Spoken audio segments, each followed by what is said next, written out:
Assalamualaikum dan selamat sejahtera. Selamat datang ke program E-Belajar Fizik tingkatan 4 bagi bab 6 cahaya dan optik. Bersama Cikgu Nadia dari Sekolah Menengah Kebangsaan Paya Rumput yang akan membincangkan tajuk 6.1 Pembiasan Cahaya. Standard pembelajaran kita ialah menerangkan indeks biasan, mengkonsepsikan hukum Snells, menerangkan dalam nyata dan dalam ketara. Apabila berakhirnya video ini, anak murid akan dapat mendefinisikan indeks biasan dengan menggunakan formula, menghubung kaitkan indeks biasan dengan sudut pembiasan, mengaplikasikan hukum Snells dalam penyelesaian masalah pembiasan cahaya, menentukan indeks biasan dan laju cahaya melalui suatu medium dan menyelesaikan masalah yang melibatkan dalam nyata dan dalam ketara. Jika anak-anak perhatikan gambar rajah, didapati bahawa kelihatan seperti pensel ini bengkok apabila pensel ini dalam kes yang pertama dimasukkan ke dalam air. Bagi kes yang kedua adalah pensel kelihatan bengkok pada kawasan apabila ia melalui suatu blok kaca. Ini adalah antara contoh fenomena pembiasan cahaya. Fenomena pembiasan cahaya berlaku apabila terdapatnya perubahan halaju cahaya. Jika cahaya merambat daripada satu medium ke medium yang lain yang mempunyai ketumpatan optik yang berbeza. Medium yang berlainan ketumpatan optik mempunyai halaju yang berbeza dan sudut cahaya pada medium tersebut adalah berbeza dan indeks biasan bagi mediumnya adalah berbeza. Semakin meningkat ketumpatan optik sesuatu medium, semakin meningkat indeks biasan medium tersebut. Adalah diingatkan di sini kepada semua anak-anak murid, bagi medium udara dan vacuum, indeks biasan cahaya pada medium tersebut adalah 1 dan halaju cahaya di medium udara atau vacuum adalah 3/10⁸ ms negatif 1. Apabila cahaya merambat daripada udara yang mempunyai ketumpatan optik yang rendah, iaitu membawa maksud indeks biasanya adalah rendah, ke medium air yang berketumpatan optik tinggi dengan indeks biasan yang lebih tinggi berbanding udara. Sinar cahaya ini dikenali sebagai sinar tuju dan sudut yang dihasilkan di antara garis normal dan sinar tuju dikenali sebagai sudut tuju yang diwakili oleh I dan cahaya ini akan mengalami pembengkokan cahaya dan sinar cahaya di medium yang kedua dikenali sebagai sinar biasan dan sudut yang dihasilkan adalah sudut biasan yang diwakili oleh huruf R. Apabila cahaya merambat dari medium berketumpatan optik rendah ke medium berketumpatan optik tinggi, dapat kita perhatikan di sini bahawa sudut tujunya adalah lebih besar daripada sudut biasan, maka dapat kita katakan bahawa cahaya dibiaskan mendekati normal. Apabila cahaya merambat dari medium berketumpatan optik tinggi ke medium berketumpatan optik rendah, dapat kita perhatikan di sini bahawa sudut biasan yang terhasil adalah lebih besar daripada sudut tuju. Oleh itu, dapat disimpulkan bahawa cahaya dibiaskan menjauhi normal. Indeks biasan akan menentukan pembengkokan alur cahaya di dalam sesuatu medium. Indeks biasan dapat ditentukan dengan menggunakan formula N1V1 sama dengan N2V2 di mana N mewakili indeks biasan di medium tersebut, V mewakili halaju cahaya. 1 mewakili medium yang pertama, manakala 2 mewakili medium yang kedua. Bagi kes perbincangan kita, medium yang pertamanya adalah udara dan medium yang keduanya adalah X. Adalah diingatkan kepada semua anak murid bahawa medium udara mempunyai indeks biasan yang telah pun kita ketahui iaitu 1 dan halaju cahayanya adalah 3 darab 10 kuasa 8 ms negatif 1 yang diwakili oleh simbol C. Untuk menentukan indeks biasan bagi medium X, maka formula ini dapat disusun semula bagi mempermudahkan kita. Di sini, kita boleh memasukkan nilai-nilai yang telah pun kita ketahui dan indeks biasan bagi X dapat ditentukan dengan formula berikut. Indeks biasan bagi medium X dapat dikira dengan menggunakan formula halaju cahaya di dalam udara iaitu 3 darab 10 kuasa 8 ms negatif 1 dibahagikan dengan halaju cahaya di dalam medium X. Oleh itu, dapat kita takrifkan indeks biasan sebagai nisbah halaju cahaya di dalam udara atau vacuum kepada halaju cahaya di dalam suatu medium jika salah satu medium yang terlibat adalah udara. Formula bagi hukum Snells adalah N1 sin theta 1 sama dengan N2 sin theta 2, di mana 1 mewakili medium yang pertama dan 2 mewakili medium yang kedua. Dalam kes perbincangan kita pada hari ini, 1 mewakili udara dan 2 mewakili cecair X. Adalah diingatkan bahawa N merupakan indeks biasan manakala theta mewakili sudut cahaya di dalam medium tersebut. Diingatkan kepada semua anak murid bahawa sudut cahaya dalam suatu medium diukur ataupun diambil daripada garis normal. So, bagi kes medium yang pertama, sudut yang diambil adalah 60 darjah. Oleh itu, kita boleh memasukkan nilai yang telah pun kita ketahui iaitu N udara ialah 1. Sudut bagi cahaya di udara adalah 60 darjah. Indeks biasan bagi X tidak diketahui, namun sudut cahaya di X diketahui iaitu 30 darjah. Maka nilai-nilai yang diketahui dimasukkan di dalam formula. Dan kita dapat mengira indeks pembiasan bagi medium X iaitu 1.732. Jika anak-anak perhatikan, kita ada 3 gambar yang menunjukkan pembiasan cahaya, di mana medium pertama bagi ketiga-tiga keadaan ini adalah air yang mempunyai indeks biasan 1.33 dengan sudut tujunya 50 darjah. Namun bagi kes yang pertama, indeks biasan bagi medium yang kedua adalah 1.50 yang menghasilkan sudut pembiasan 42.8. Apabila medium yang kedua ini ditukarkan kepada kaca yang mempunyai indeks biasan yang lebih tinggi berbanding prospek iaitu 1.66, sudut pembiasan yang dihasilkan kini ialah 37.9. Kemudian, apabila medium kaca ini ditukarkan kepada medium intan sebagai medium yang kedua dengan indeks biasan 2.42, maka sudut pembiasannya menjadi 24.9. Dari gambar rajah ini dapat kita perhatikan apabila indeks biasannya semakin meningkat, sudut pembiasan yang dihasilkan semakin rendah. Untuk memperkukuhkan pengetahuan dan pembelajaran kita pada hari ini, marilah kita bersama-sama menjawab soalan berikut. Satu sinar cahaya merambat dari udara ke dalam bahan plastik pada sudut 60 darjah. Indeks biasan plastik ialah 1.49. Hitungkan sudut biasan R. Gambar rajah bagi soalan ini adalah seperti berikut.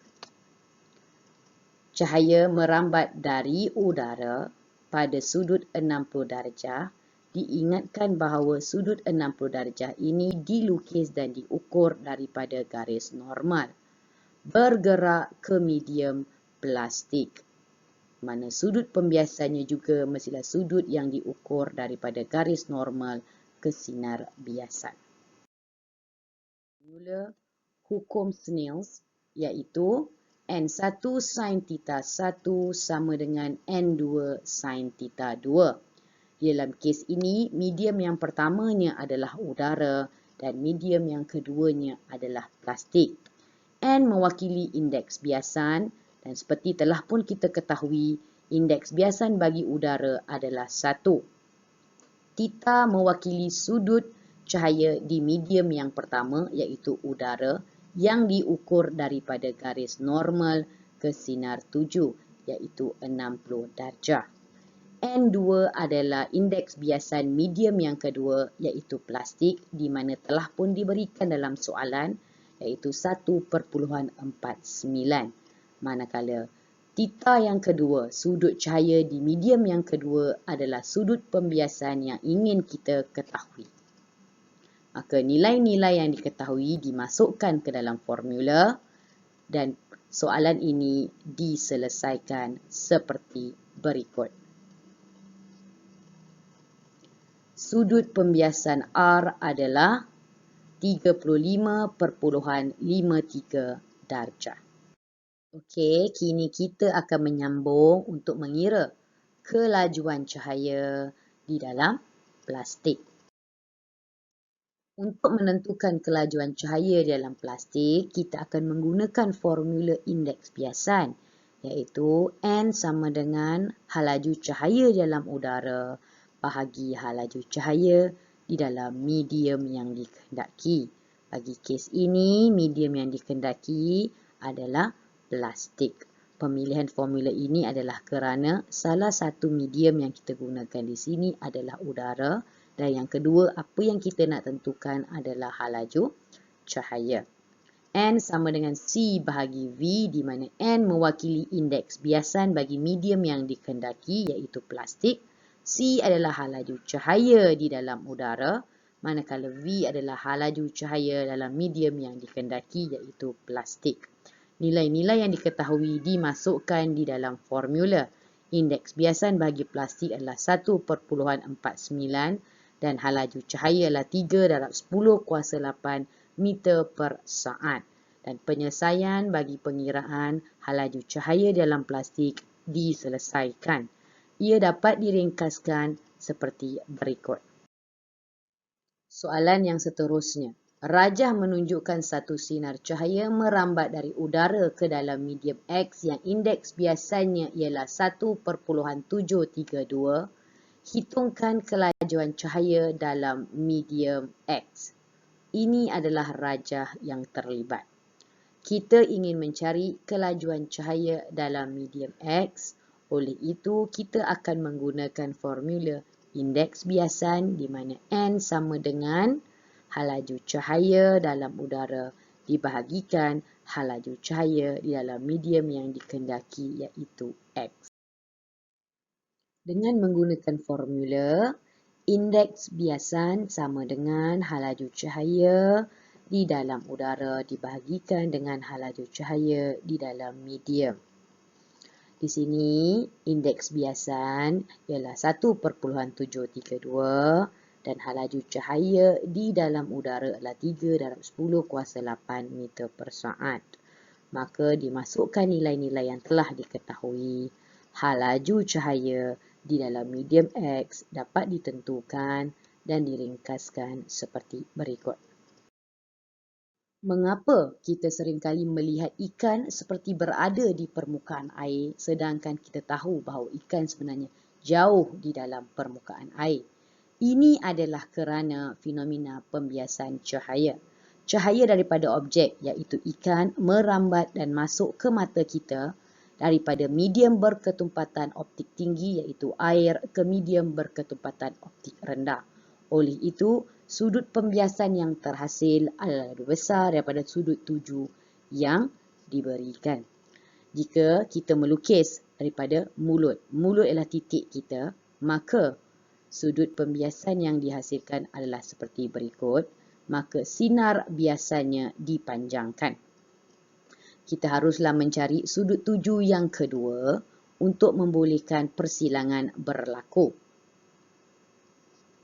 Di sini berlakunya persilangan. Oleh itu, imej mulut ikan akan berada di sini. Dan kita boleh teruskan untuk bahagian-bahagian yang lain. Maka imej ikan akan terbentuk mendekati permukaan air.